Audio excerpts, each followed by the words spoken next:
Hey guys, I'm JanetOnOccasion, and I just wanted to point this out. This is cute. Look at Sarthoreal here. Just gazing up at the sunset. Isn't that cute? Anyway, so we're playing another Total War Warhammer 2 Battle Replay, and yeah, so this is another sort of a practice match, basically. Again, helping people set up for the tournament. I've been helping a lot of people, you know, refine their builds. So this is actually with the Gobbo King. He's playing as the dwarves, and he wanted to practice against Chaos. So here, this is my Chaos army I've brought. So I've got one Gore-Beast Chariot. I've got 4 units of Chaos Marauders, 2 on either side. So they're mainly just going to get away Slayers and nonsense like that. And then I've got a solid front line of Chaos Warriors with great weapons, which will do very well against the dwarves. I've also got Sarthoreal, because he's an absolute pain. He's just so hard to pin down. He's got a lot of missile resist as well. But yeah, he will just charge through, you know, groups and just charge between them. He's such a nuisance. And, you know, he does have the Law of Metal, so it's pretty useful, actually. Pretty useful against the dwarves. So, also, over here, I've got some Chaos Knights with Lances for some decent charges. I've got some Chaos Warhounds over here. I've got some Chaos Warhounds over here, and I've got 2 units of Marauder Horsemen with throwing axes. So nice, cheap, sort of ranged units with 30 missile damage, and it's armor piercing, so that's pretty good against the dwarves.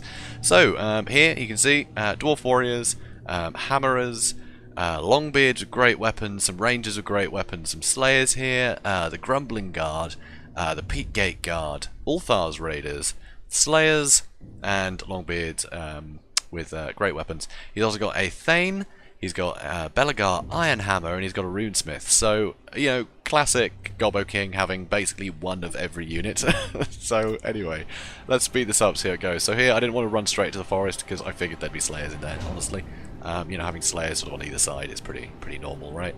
So, yeah, so I sort of probed in with my Chaos Warhounds, see what was going on, and I'm going to start getting some good damage on these Peak Gate Guard, hopefully, which is good because they don't have the missile resistance, so this damage is just going to hit them. So there you go, 1 dead already, which is great. You know, these nice and cheap, they're very expensive, so it's good. So yeah, I got Sarthoreal running around in the front. The Gore-Beast Chariots, I'm not entirely sure what to do with yet. I'm just probing the lines. And yeah, in the back here, you can see I've got my Chaos Warhounds coming in the rear, which is really useful. 2 units here, so I am actually I'm going for the Slayers basically, because Chaos Warhounds, do they count as large? They do count as large, so the Slayers will tear them up, but they're nice and cheap, and they can do a bit of damage to the Slayers, because Slayers are unarmoured, so I want to bog them down with something.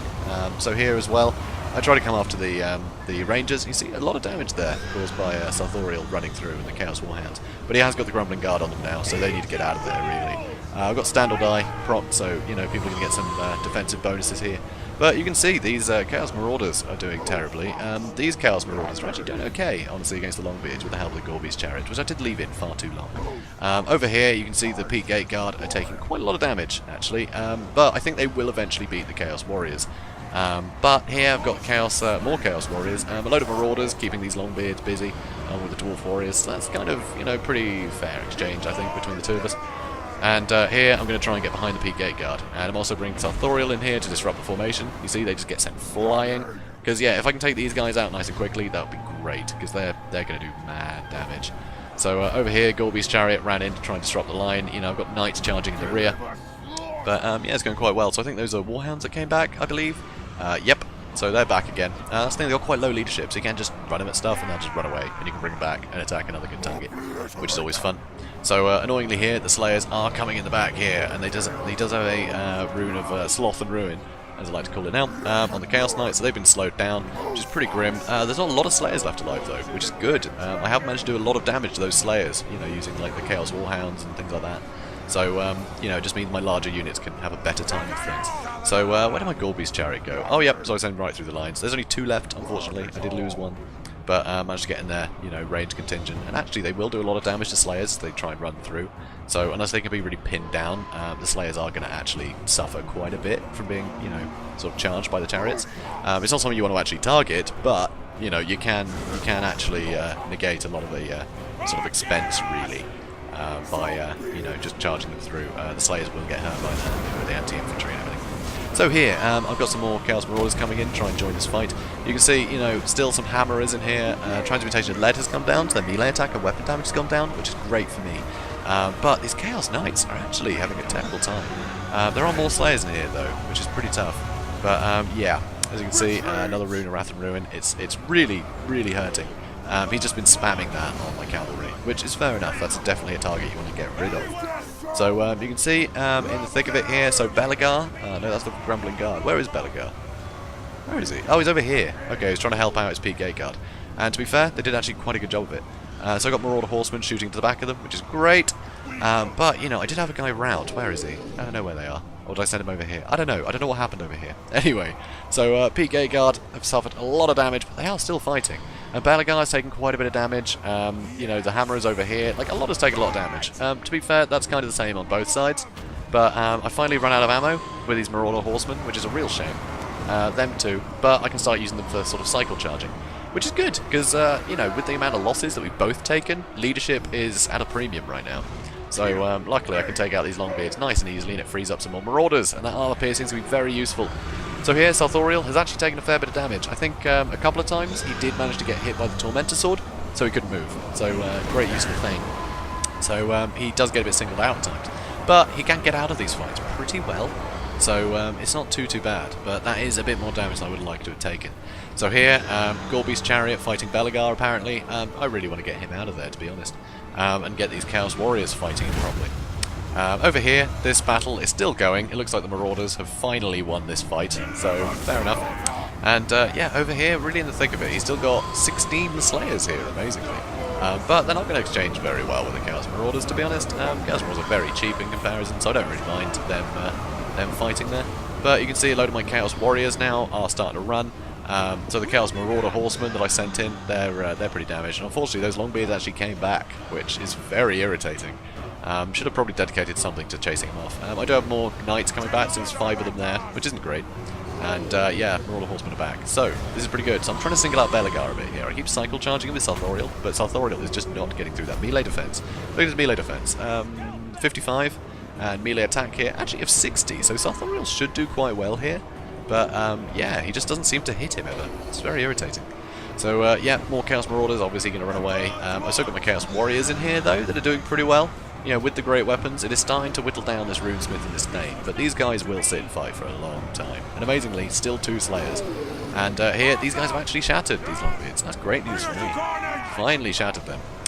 So yeah, so it's pretty good. I've got a lot of infantry, you know, all with armor piercing, which is nice. And luckily I can use these Marauder Horsemen to chase away any fleeing units, because that's 16 hammers. That's 16 hammers I don't want to come back.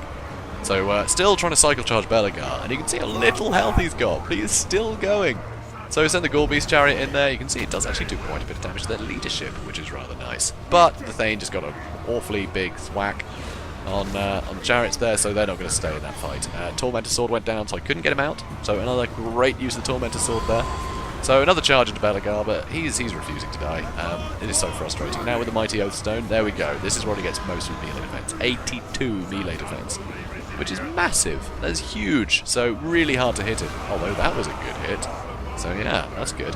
But yeah, as you can see, it's pretty neck and neck, honestly. I've got a lot of guys starting to run away again. All my units are so injured. Gobbo's Chariot's running away again. And Sarthoreal, he's not going to be able to sit and duel these guys, you know. And, oof, there we go. A lot of guys just broke again. So, not boding well. Not boding well. Yeah, the sort of goon squad of the dwarves is just so resilient. They will sit and fight for just years. Unfortunately, Sarthoreal got hit again by the Thane. Belegar is still somehow alive. But he is surrounded by Chaos Warriors. Like, he shouldn't last much longer, surely. He's only got 380 health. Like, that is nothing. But he's still going somehow. And annoyingly, these Longbeards are coming back, and these Hammers are coming back. I should have chased him a little bit longer with the Marauder Horsemen, apparently. Do I have anything else starting to come back? Oh, these guys are coming back. More Chaos Warriors, that's good. So, yeah, things are looking a bit iffy. Belegar finally starting to break. Thank God. So he's Plague of Rust, but he's got the Root Negation, so he's still going to be in pretty good shape. Because he does actually have a lot of armor as well, doesn't he? Yeah, 90 armor, and that's with it debuffed. So yeah, normally 120 armor for Belegar. He is very resilient. But I think that's him broken, isn't it? Yeah, so he's been terrified. He's not immune to psychology. So Sarthoreal has terrified him. So that's great news. These guys just shattered. These guys just shattered, so now it's just the Goon Squad left. Though I have very little left. I've got some Chaos Warriors here, some Chaos Marauders, some more Chaos Warriors. But yeah, I'm trying to chase away Belegar. Make sure he can't come back. So he is still broken, but I need to kill him. I just need to kill this guy. And look at that, 140 health left. But with these guys chasing, it's not looking so good, honestly. So I need to split up a bit. And yeah, I'm trying to bring in my my armor-piercing infantry again to deal with these guys. And while I deal with them with the Marauder Horsemen, they're just going to be chasing Belegar. I'm going to have to bring Sarthoreal back in to try and deal with these guys. I think I do try and charge Belegar one more time before I do. No, he's being pushed too much to one side. That's hilarious. He's just being pushed by horses that are doing no damage. So here I use Plague of Rust again, which is good. So lower that Thane's the Runesmith's melee attack. I think he's the most dangerous, honestly, that Thane. But I think the Tormentor Sword goes down again. I've used Stand or Die to try and keep that melee defense up, so he can't get those hits on me, despite the fact that I'm pretty stuck. Luckily that charge got me out of the fight somewhat, and that's worn out. And it looks like I'm finally defeating this Runesmith. I finally killed Belegar. And yeah, so the Runesmith is broken. So now I'll be able to use the Marauder Horseman, chase off the Runesmith, and I've got, well, 1 unit of infantry to deal with the Thane, which isn't great. Which isn't great. This is neck and neck. It really is. So over there you can see more Chaos Warriors have come back. It's going to take them about a week to get over here. I think the battle will be decided before they come back, so they're going to be no help to me at all. Annoyingly, more Wolfhar's Rangers came in from somewhere, but they were able to get broken pretty quickly. Terrified, shattered. And at that point, yeah, finally managed to break them. But pretty crazy, pretty damn close. And it must be pointed out that Gobbo King did actually bring a slightly different build in another match and basically ruined me. So yeah, he definitely learned a thing or two from this match. But I think it was really fun. This is a fun build against the dwarves actually, because pretty steady front line, some slightly quicker armor piercing on on the sides, and just a mixture of sort of cavalry, like different sort of cavalry units. So obviously, really heavy charge here, being able to plow through units with the Gore Beast, and then having some, some ranged is really useful, especially armor piercing. And the Hounds just for harassing things, just trying to get in the way of stuff, basically, just bog down units. So you can see 44 kills though with this unit, which is pretty good. So yeah, it was a fun one. So you can see Gobbo King though, Grumbling Guard did brilliantly, as did the Hammerers. These guys just did so much work. These guys are great against Chaos Warriors. They just dish out so much punishment. And, I mean, they don't have shields, but that's not usually a problem against Chaos. Obviously I made it more of a problem with the Chaos, Marauder Horseman. But, you see, the Peak Gate Guard, 49 kills, despite the fact I was focusing on him pretty much the entire time. The Rangers, though, I had too wide a line, and too much maneuverability for him to really make use of these guys. And especially bring Sarthoreal with the big, missile resistance. Yeah, it certainly made that tough.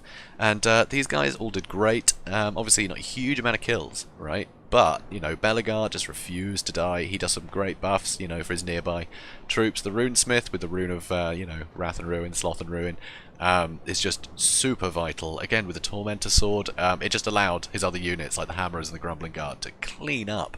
I mean, even these Longbeards are great weapons. 97 kills, really good. So yeah, some really standout performances here.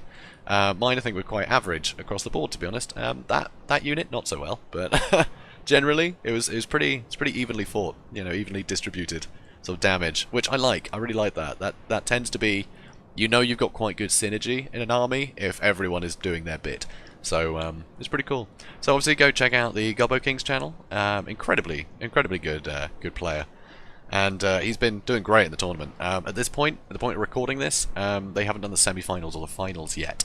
But I'm not going to put this out before then, because then someone might see, the Gobbo King's builds, and yeah, I don't want to spoil it.